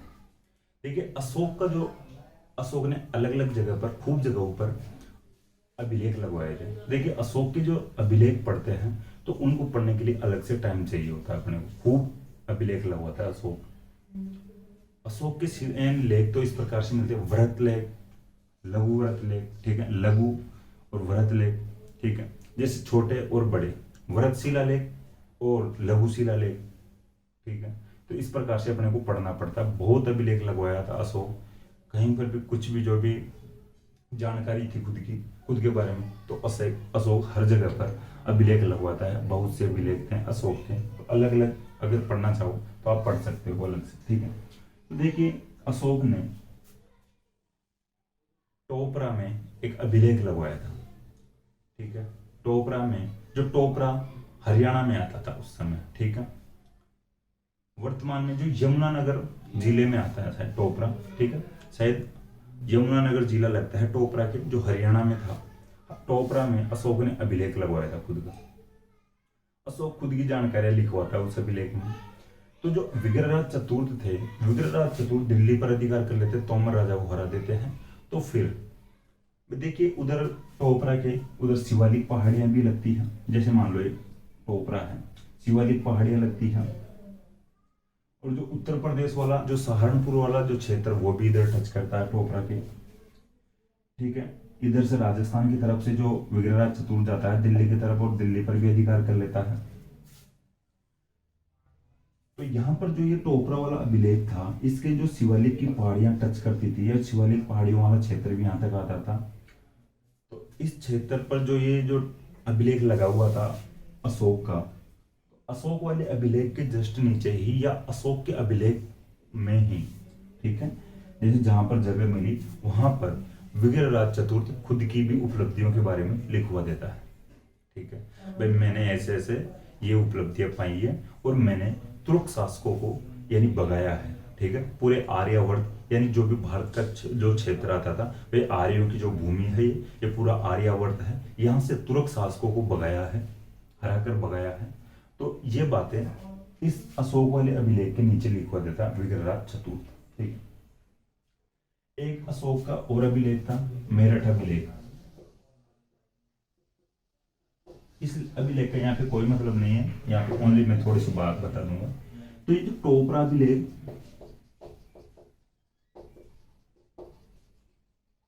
ठीक है, जो टोपरा अभिलेख हरियाणा में था टोपरा, इस टोपरा अभिलेख को और जो ये मेरठ वाला अभिलेख था अशोक का, इन दोनों अभिलेखों के कालांतर यानी इन दोनों अभिलेखों को कालांतर में फिरोज तुगलक, तुगलक वंश का शासक हुआ था, तो फिरोज तुगलक दिल्ली में स्थापित करवा देता है। ठीक है, टोपरा के अभिलेख को और मेरठ के अभिलेख को फिरोज तुगलक उखड़वाता है और दिल्ली में ले जाकर स्थापित करवा देता है। ठीक, तो थोड़ा ध्यान रखना, ये जो बात समझाने की थी दिल्ली जो अभी टोपरा वाला अभिलेख था जो शिवालिक जो पहाड़ियों की वजह से इसका नाम टोपरा तो यहाँ के होगा नहीं, तो इस अभिलेख को यहाँ पे ले जाकर इसका नाम रखा गया दिल्ली शिवालिक अभिलेख। ठीक है, तो यानी अशोक के टोपरा अभिलेख को दिल्ली कौन लेकर जाता है? फिरोज तुगलक। ठीक, अशोक के मेरठ अभिलेख को दिल्ली कौन लेकर जाता है? फिरोज तुगलक।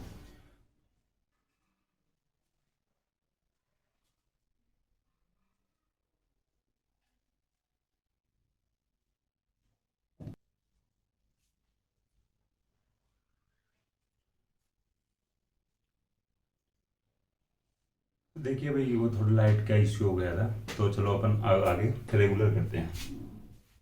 तो अपन बात कर रहे थे कि भी जो फिरोज तुगलक था, तुगलक वंश का शासक था। तुगलक वंश का सबसे जो पहला शासक रहता है गयासुद्दीन तुगलक रहता है। दूसरा जो शासक रहता है मोहम्मद बिन तुगलक रहता है, जिसको रक्त पिपासु या सन की यानी शासक भी कहा गया था। फिर जो आगे मोहम्मद बिन तुगलक से आगे जो शासक बना था फिरोज तुगलक बना था। फिरोज तुगलक के बाद में फिर जो गयासुद्दीन तुगलक सेकंड यानी शासक बनता है तुगलक वंश का, और फिर जो अंतिम शासक था नासिरुद्दीन बनता है। ठीक है, नासिरुद्दीन के समय 1398 में यानी तैमूरलंग ने यानी इधर भारत पर आक्रमण किया था और तैमूरलंग को यानी लंगड़ा कहा था। ठीक है, लंगड़ा कहा जाता है। ठीक है, तो थोड़ा सा ध्यान रखना, ये यानी तुगलक वंश की भी जानकारी थी, तो अपने को यहाँ पे फिरोज का ध्यान रखना है। तो फिरोज ने अशोक के मेरठ और टोपरा अभिलेखों को दिल्ली में स्थापित करवाया था। तो ये थोड़ा ध्यान रखना, ये टोपरा वाले अभिलेख में विग्रहराज चतुर्थ की भी जानकारी मिलती है। देखिए अब थोड़ी सी बात याद रखना आगे। विग्रहराज चतुर्थ ने दिल्ली जीतने की विग्रहराज चतुर्थ की दिल्ली जीतने की जानकारी की अपन पहले बात कर चुके, और अपने को कहां से मिलती है? बिजोलिया शिलालेख से मिलती है। ठीक है, विग्रहराज चतुर्थ की दिल्ली जीतने की जानकारी बिजोलिया शिलालेख से मिलती है, पहले अपन बात कर चुके हैं। दिल्ली पर अधिकार करने वाला प्रथम चौहान शासक था। ठीक है, देखिए आप लिख लेना,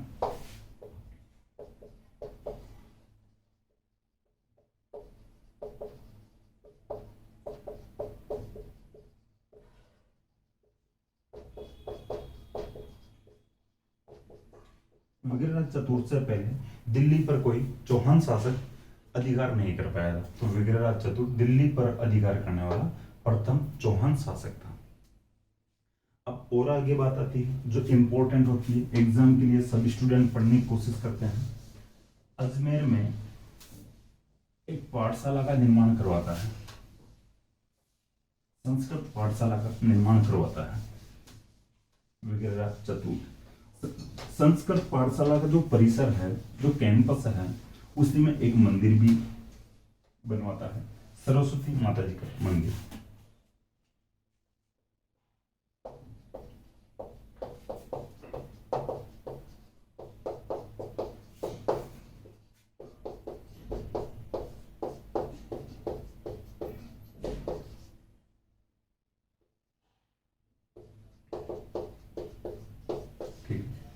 विग्रह चतुर्थ अजमेर में संस्कृत पाठशाला का निर्माण करवाता है।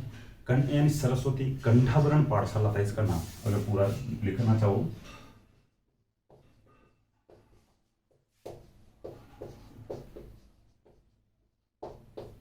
सरस्वती कंठाभरण पाठशाला था, जिसको जो संस्कृत पाठशाला थी, इसी परिसर में एक सरस्वती माता जी का मंदिर का निर्माण भी करवाता है विग्रहराज चतुर्थ। देखिए जो मंदिर है सरस्वती माता जी का या सरस्वती जी का मंदिर है, इस मंदिर पर एक अभिलेख मिलता है। ठीक है, इस मंदिर पर एक अभिलेख मिलता है।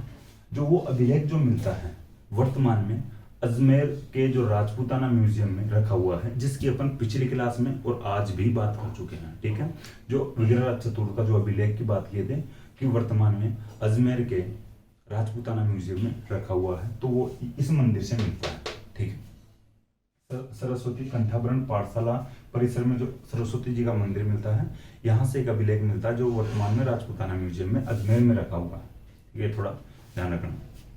अब देखिए कालांतर में, ठीक है, 1192 में जब मोहम्मद गोरी पृथ्वीराज थर्ड को हरा देता है तराइन के द्वितीय युद्ध में। ठीक है, तराइन के जो प्रथम और द्वितीय युद्ध मोहम्मद गोरी और पृथ्वीराज थर्ड के बीच में हुए थे।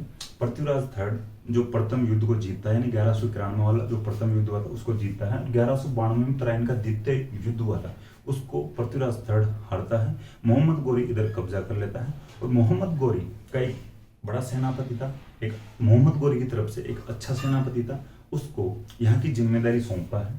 ठीक है, तो मोहम्मद गोरी इधर प्रशासक बनाकर जाता है भारत में, या दिल्ली का प्रशासक बनाकर जाता है मोहम्मद गोरी कुतुबुद्दीन ऐबक को। यानी कुतुबुद्दीन ऐबक सेनापति था मोहम्मद गोरी का। ठीक है, थोड़ा ध्यान रखना। तो कुतुबुद्दीन ऐबक को यहाँ का प्रशासक या प्रशासन सौंप कर जाता है कि भाई तू यहाँ पर प्रशासक नियुक्त है आज से, और जो भी डिसीजन लेगा तू लेगा या कंट्रोल करेगा इधर तू करेगा। अब देखिए जब ये कुतुबुद्दीन ऐबक को यहाँ का प्रशासक बनाया गया था, इसके बाद में कुतुबुद्दीन ऐबक ने यहाँ पे कुछ उद्यम करना शुरू कर देता है, कुछ इस प्रकार की गतिविधियां करता है। भाई जो हिंदुओं को जो भी मंदिर वगैरह जो थे, जो पाठशालाएं थी, उनको तुड़वाता है और वहां पर जो खुद के स्तर पे निर्माण कार्य करवाता है।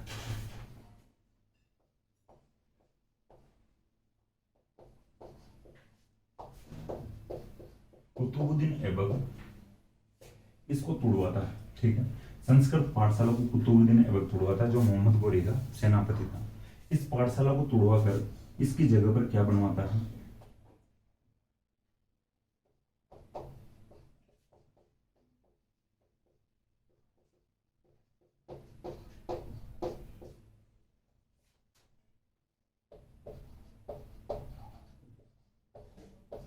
ठीक है, कुतुबुद्दीन ऐबक इस पाठशाला को तोड़वाकर एक मस्जिद का निर्माण करवाता है। यानी इसको तोड़फोड़ करता है और उसी को रूप देता है मस्जिद का। ठीक है, तोड़फोड़ करके मस्जिद का रूप देता है। इसको वर्तमान में 2.5 दिन का झोंपड़ा के नाम से जाना जाता है। देखिए अब कुछ लोगों का मानना है कि इसको 2.5 दिन के अंदर अंदर तोड़ ताड़ के या कुछ भी इसमें जो नया निर्माण कार्य करवाना था कुतुबुद्दीन ऐबक को, तो वो 2.5 दिन में तैयार करवा देता है एक मस्जिद। ठीक है, तो इसलिए इसको 2.5 दिन का झोंपड़ा कहा जाता है। और कुछ लोगों का मानना है कि, या कुछ इतिहासकारों का मानना है कि यहाँ पर एक मेला लगता है, एक उर्स लगता है। ठीक है, पीर पंजाब शाह का उर्स लगता है, 2.5 दिन का मेला लगता है।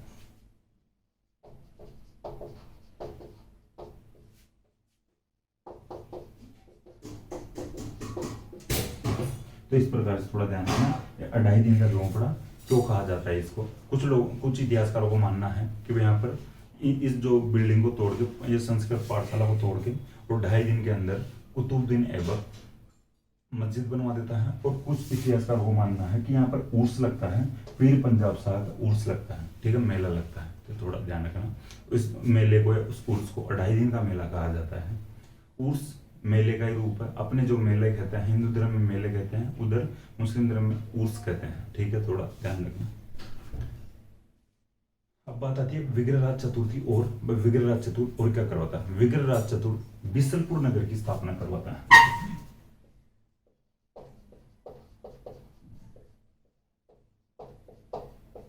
ठीक है, बीसलपुर नगर की स्थापना करवाता है विग्रहराज चतुर्थ। ठीक है, बीसलपुर में एक बांध का निर्माण करवाता है। ये भी थोड़ा ध्यान रखना, तो बीसलपुर वाला जो बांध, ठीक है, थोड़ा ध्यान रखना। तो बीसलपुर नगर की स्थापना करवाता है और बांध का निर्माण करवाता है, और एक मंदिर यानी शिव मंदिर का भी निर्माण करवाता है। उस शिव मंदिर का नाम है गोकर्णेश्वर।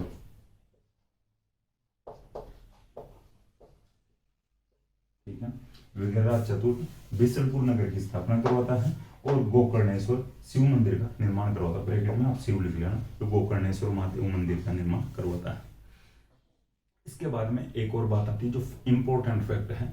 विग्रहराज चतुर्थ इस प्रकार से जो उपलब्धियां हासिल कर रहा था, वैसे ही एक नाटक भी लिखता है, हरकेली नाटक। विग्रहराज चतुर्थ हरकेली नाटक लिखता है। ठीक है, हरकेली नाटक है जो शिवजी पर आधारित है। ठीक है, और थोड़ी बढ़ के बात करेंगे अपन। जो हरकेली नाटक की जो पंक्तियां हैं विग्रहराज चतुर्थ, ये जो संस्कृत पाठशाला की दीवारों पर अंकित करवाता है या उत्कीर्ण करवाता है। ठीक है, थोड़ा ध्यान रखना। हालांकि जो संस्कृत पाठशाला में जो अलग अलग मूर्तियां लगी हुई थी, उनको एक कुतुबुद्दीन ऐबक तुड़वाता है, लेकिन जो हरकेली नाटक की जो पंक्तियां इस पाठशाला की दीवारों पर उत्कीर्ण है या लिखी हुई है या अंकित की गई है। ठीक है, थोड़ा ध्यान रखना। क्वेश्चन बन जाए कि हरकेली नाटक की जो पंक्तियां किस बिल्डिंग पर या किस बिल्डिंग पर लिखी हुई मिलती है, किस इमारत पर लिखी हुई मिलती है। तो संस्कृत पाठशाला भी ऑप्शन में आ सकता है या 2.5 दिन का झोंपड़ा भी आ सकता है, तो आप थोड़ा ध्यान रख लेना।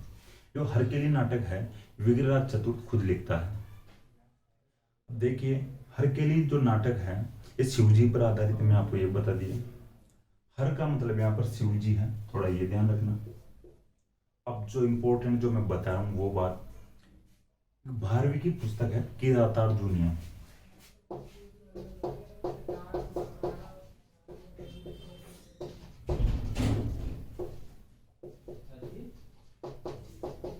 एक लेखक हुए थे प्राचीन काल में, 12वीं।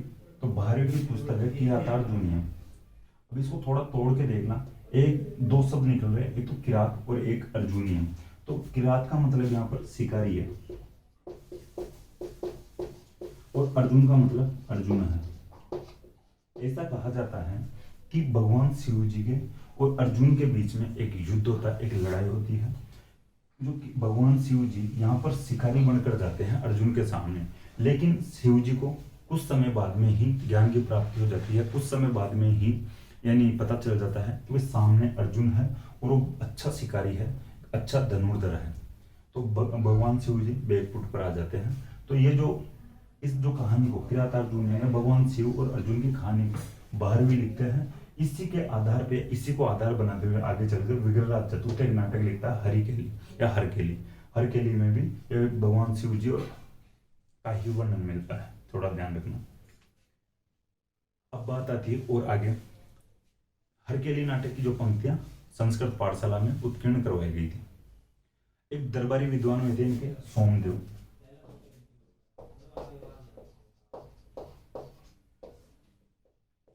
इन्होंने एक नाटक लिखा था ललित विग्रहराज। ठीक है, विग्रहराज चतुर्थ का एक दरबारी विद्वान हुआ था सोमदेव। सोमदेव ने ललित विग्रहराज नाटक लिखा था। देखिए, ललित विग्रहराज जो नाटक है ये प्रेम कहानी पर आधारित नाटक है। ठीक है, ललित विग्रहराज नाटक है जो सोमदेव द्वारा लिखित जो प्रेम कहानी पर आधारित नाटक है। अब प्रेम कहानी किसकी? तो प्रेम कहानी विग्रहराज चतुर्थ की और इनके एक जो पत्नी हुए थे उनकी जो प्रेम कहानी है। देखिए, इंद्रपुर की कोई राजकुमारी थी देसलदे। ठीक है, इंद्रपुर की राजकुमारी देसलदे और विग्रहराज चतुर्थ की प्रेम कहानी इस ललित विग्रहराज नाटक में है जो सोमदेव द्वारा लिखित है। ये थोड़ा ध्यान रखना।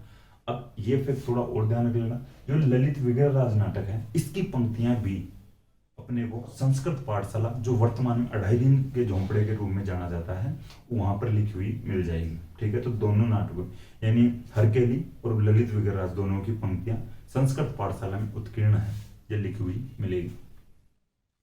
देखिए,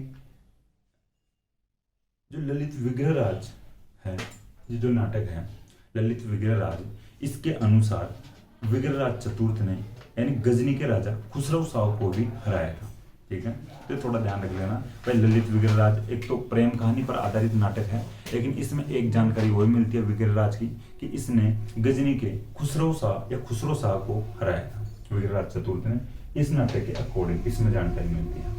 अब बात आती है विग्रहराज की उपाधियां। विग्रहराज चतुर्थ की दो उपाधियां थी, बीसलदेव और कवि बंधु।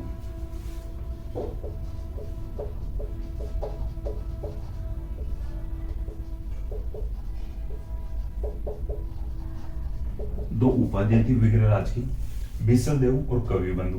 बीसलदेव क्यों? तो बीसलपुर नगर की स्थापना करता है, बीसलपुर को बसाता, बांध का निर्माण करवाता, गोकर्णेश्वर मंदिर का निर्माण करवाता है। जो गोकर्णेश्वर जो मंदिर है शिव जी का मंदिर है मुख्यतः, तो इसकी वजह से बीसलदेव उपाधि धारण करता है विग्रहराज चतुर्थ। एक उपाधि है कवि बंधु, कवियों का बंधु। कवि इनके दरबार में खूब सारे रहते थे। विग्रहराज चतुर्थ के दरबार में बहुतायत में बड़ी मात्रा में कवि रहते थे, इसलिए दरबार में कवि रहने के कारण एक उपाधि धारण करता है कवि बंधु। ठीक है, बीसलदेव और कवि बंधु निम्नलिखित में से किसकी उपाधियां हैं?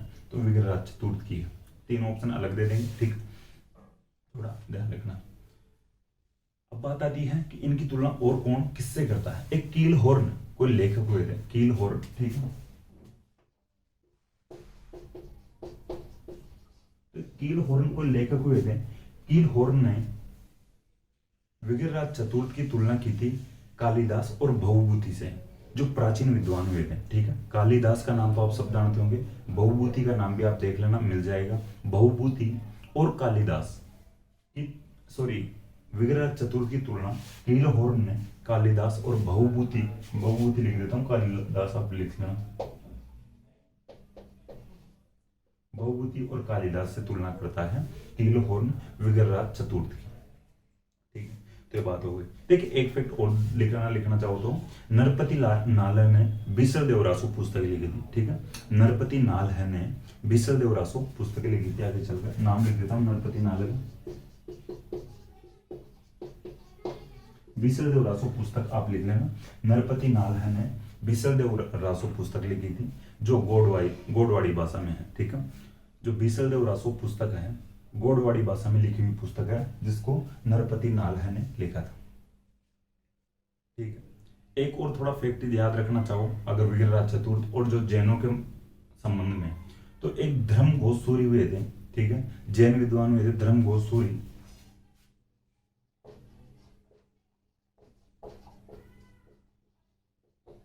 ठीक है, जैन विद्वान थे, धर्म गोसूरी थे जो, तो धर्म गोसूरी विग्रहराज चतुर्थ को कहते हैं भाई यार आप कम से कम भाई राजा हो, और दूसरी बात भाई इस रियासत में या हर जगह पर पशु हत्या होती है, पशु काटे जाते हैं, तो आप एक काम कर दो हमारे लिए, मेरे कहने से एक काम कर दो कि आप एकादशी, जो अपन पहले बात कर चुके 11, ठीक है, एकादशी को पशु हत्या पर आप प्रतिबंध लगा दो कम से कम।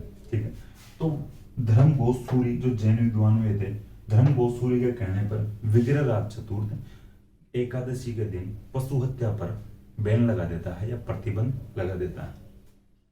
अब ये बात हो चुकी है विग्रहराज चतुर्थ की, कंप्लीट हो चुकी है। विग्रहराज चतुर्थ के थोड़ा ध्यान रखना, इस संस्कृत पाठशाला का, सरस्वती मंदिर का, सरस्वती मंदिर से अभिलेख मिलता है जो वर्तमान में राजपूताना म्यूजियम में है। ललित विग्रह यानी खुद हरकेली नाटक लिखता है, हरकेली नाटक की पंक्तियां यानी संस्कृत पाठशाला की दीवारों पर मिलती है। इसका एक यानी दरबारी था सोमदेव ललित विग्रहराज नाटक लिखता है। ये प्रेम कहानी पर आधारित है, देशलदेव और विग्रहराज चतुर्थ की प्रेम कहानी पर आधारित है। इसकी भी पंक्तियां संस्कृत पाठशाला की दीवारों पर मिलती है। ठीक है, उपाधियां बीसलदेव और कवि बंधु मिलती है। अब बात आती है इनके आगे जो राजा हुआ था, अपर गांगे राजा बनता है।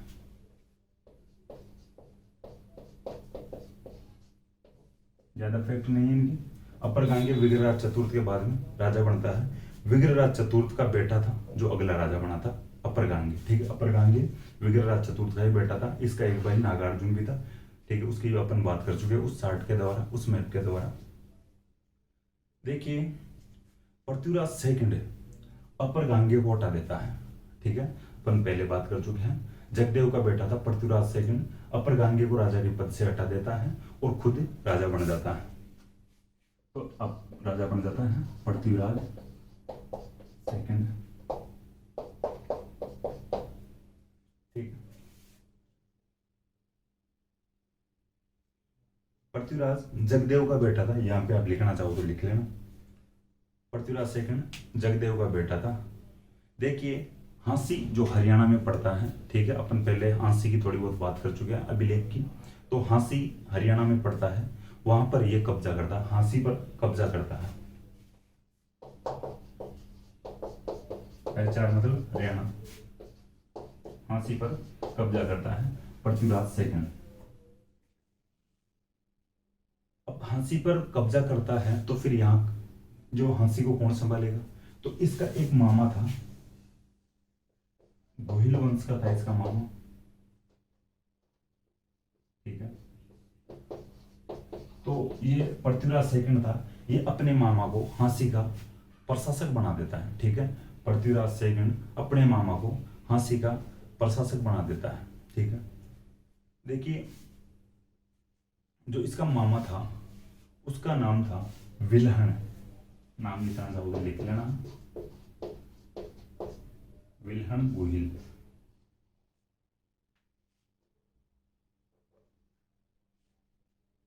ठीक है, हांसी पर अधिकार करता है, कब्जा करता है और अपने मामा विल्हण गोहिल को हांसी का प्रशासक बना देता है। यहाँ पर कुछ महल वगैरह बना लेता है, जो ये विल्हण गोहिल बना लेता है। पृथ्वीराज सेकंड यहाँ पर कोई महल वहल बना देता है और एक अभिलेख लगवाता है। ठीक है, जो अभिलेख की अपन पहले बात कर चुके हैं, हांसी अभिलेख की, जो इनको चंद्रवंशी बताता है। ठीक है,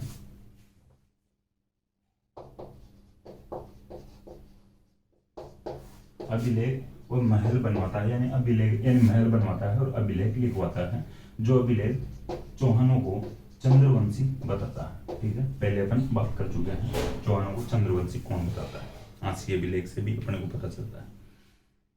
ये बात हो चुकी है। पृथ्वीराज सेकंड की थोड़ी सी और बात करें। पृथ्वीराज सेकंड एक शिव मंदिर का निर्माण करवाते हैं मैनाल में, मैनाल भीलवाड़ा। ठीक है, शिव मंदिर का निर्माण करवाते हैं पृथ्वीराज सेकंड, मैनाल भीलवाड़ा में शिव मंदिर का निर्माण करवाते हैं।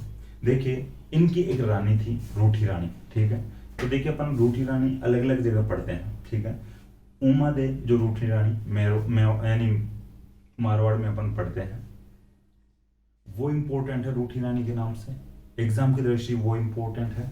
एक अपन रूठी रानी की और बात कर चुके हैं, आपकी जिम्मेदारी है आप कमेंट बॉक्स में ऐड करना अपन मेवाड़ में कौन से राजा के समय रूठी रानी पढ़े। ठीक है, तो मैं एक पृथ्वीराज सेकंड के भी एक रानी हुई थी रूठी रानी। देखिए जो इनकी जो सुहाव देव था उनकी यानी पृथ्वीराज सेकंड की जो रानी का नाम, जो रूठी रानी के नाम से जानी गई थी, सुहाव देव। ये ज्यादा इंपॉर्टेंट नहीं है, बस ओनली बता रहा हूं, थोड़ा सा ध्यान रख लेना कि इनकी भी एक सुहाव देव रानी को रूठी रानी के नाम से जाना जाता था। पृथ्वीराज सेकंड मैनाल में शिव मंदिर का निर्माण करवाता है। इस मंदिर का निर्माण तो करवाता है, ये शिव मंदिर था, लेकिन इसका नाम रखता है सुहेश्वर, इसलिए मैं थोड़ा नाम बताया था इनकी रानी का। ठीक है, जो शिव मंदिर था ये, इसका नाम सुहेश्वर मंदिर रखता है पृथ्वीराज सेकंड, अपनी रानी के नाम पर बनवाता है, मैनाल में बनाता है यह जो मंदिर। ठीक है, ये थोड़ा ध्यान रखना। ये कंप्लीट हो चुका है पृथ्वीराज सेकंड। अब बात आती है चौहानों के प्रतापी शासक पृथ्वीराज थर्ड के पिता सोमेश्वर की। ठीक है, सोमेश्वर की बात कर लेते हैं आज, फिर पृथ्वीराज थर्ड की बात नेक्स्ट क्लास में करेंगे। नेक्स्ट क्लास शायद कंप्लीट रहेगी पृथ्वीराज थर्ड के बारे में।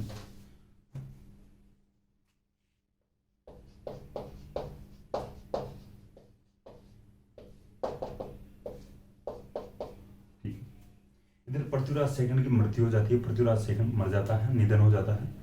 पृथ्वीराज सेकंड के बाद जब चौहानों को पता चला, अजमेर वालों को, भाई यार अब राजा किसे बनाए, तो फिर पता लगा है भाई उधर सोमेश्वर भी है। सोमेश्वर ननिहाल में था, ठीक है, अपने मामा के घर था, कुमारपाल चालुक्य के घर पे था। तो सोमेश्वर के पास जाते हैं इधर वाले चौहान, जो अजमेर वाले चौहान, और सोमेश्वर को कहते हैं कि भाई चलो यार आपको राजा बनना चाहिए, आगे चलकर प्रशासन को संभालना चाहिए। पृथ्वीराज सेकंड की मृत्यु हो चुकी है। तो पृथ्वीराज सेकंड की मृत्यु के बाद कोई राजा बनता है चौहानों का, तो वो बनता है सोमेश्वर, ठीक है, ननिहाल से आकर राजा बनता है। देखिए कुमारपाल चालुक्य के साथ रहते हुए, यानी अपने मामा के साथ रहते हुए, यानी अपने ननिहाल में रहते हुए गुजरात की तरफ से एक लड़ाई लड़ता है ये, ठीक है। कोंकण का कोई राजा था, उस राजा का नाम था मल्लिकार्जुन। तो कोंकण के राजा वो हराता है।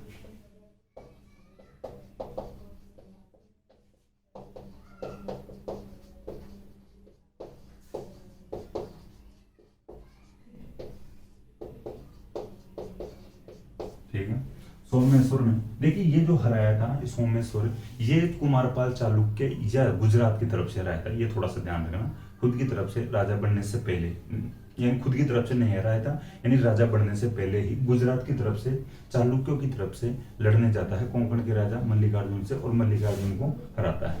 इधर से वापस आता हुआ या गुजरात में रहता हुआ ही एक मध्य प्रदेश में शादी करता है कर्पूरी देवी से।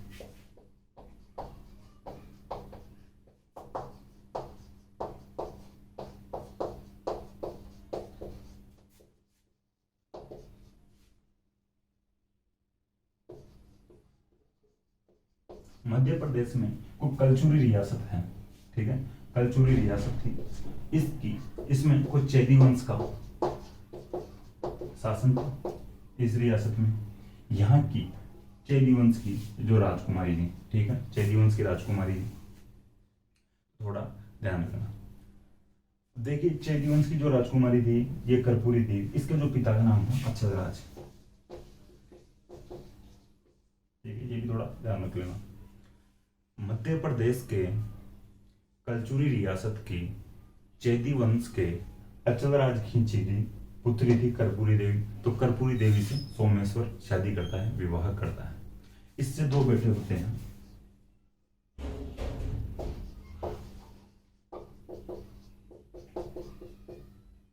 पृथ्वीराज थर्ड और हरिराज। पृथ्वीराज थर्ड आगे राजा बनेगा, इसकी बात अपन नेक्स्ट क्लास में करेंगे। और भी थोड़ी बात करें अगर सोमेश्वर की, तो इसने ऐसा कहा, इसके लिए ऐसा कहा जाता है कि इसने 5 मंदिर बनवाए थे, ऊंचे ऊंचे मंदिर बनवाए थे, उनको कल्पवृक्ष मंदिर कहते हैं, ठीक है, 5 ऊंचे मंदिर बनवाया था और उनको कल्पवृक्ष मंदिर कहते हैं, थोड़ा ध्यान रखना। और ऐसा भी कहा जाता है, ऐसा कहा भाई मिल जाएगा शायद अपने को, भाई अगर कहीं अपन देखने चलेंगे चौहानों का इतिहास जानने के लिए, इनके जो स्थलों पर घूमने चलेंगे तो मिल जाएगा कि सोमेश्वर खुद की मूर्ति लगवाता है और अपने पिता अर्णोराज की भी मूर्ति लगाता है, ठीक है, स्वयं की और अपने पिता अर्णोराज की मूर्तियां लगवाता है। और इसके जो अपन पहले पढ़ चुके हैं, बिजोलिया का शिलालेख है, बिजोलिया अभिलेख है, सोमेश्वर के टाइम का है, यहाँ पे भी लिखना, वहां पे अपन पहले लिख चुके हैं, पहले बात कर चुके हैं। तो बिजोलिया शिलालेख सोमेश्वर के समय का है। बिजोलिया अभिलेख में सोमेश्वर का नाम प्रताप लंकेश्वर मिलता है, ये इंपॉर्टेंट है।